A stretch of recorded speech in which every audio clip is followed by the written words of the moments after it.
100వ వార్షికోత్సవ ప్రారంభ కార్యక్రమం సందర్భంగా స్ఫూర్తి భవన్ వద్ద పార్టీ పతాకాన్ని ఆవిష్కరించుకొని ఈ ఉత్సవాలను ఏలూరు నగరంలో ఉదయం 6:30 కానీ మొదలుకొని ఇప్పటి వరకు పార్టీ శాఖలో ప్రతి శాఖలోనూ పతాక ఆవిష్కరణలు సభలో జరుపుకొని ఘనంగా జరపడం జరిగింది. గత 99 సంవత్సరాలుగా భారతదేశంలో కమ్యూనిస్ట్ పార్టీ,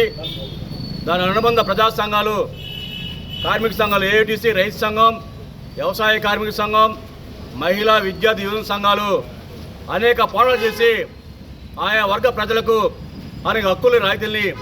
సాధించి పెట్టిన ఘనకీర్తి సిపిఐకి ఉంది. అటువంటి హక్కుల్ని రాయితీలని గత 11 సంవత్సరాలుగా అధికారంలో ఉన్న కేంద్రంలో మోడీ ప్రభుత్వం కాలరాస్తూ రైతుల సమస్యల పట్ల కానీ, కార్మిక సమస్యల పట్ల కానీ, వ్యవసాయ కార్మికులకు సంబంధించిన సమస్యల పట్ల కానీ, ప్రజా సమస్యలు సాగినటువంటి అధిక ధరలు తదితర సమస్యల పట్ల కానీ చాలా నిర్లక్ష్యంగా వ్యవహరిస్తూ దేశ ప్రజల్ని అనేక ఇబ్బందులు పాలు చేస్తాడు. వీరింటికి వ్యతిరేకంగా ఈ యొక్క 99 సంవత్సరాల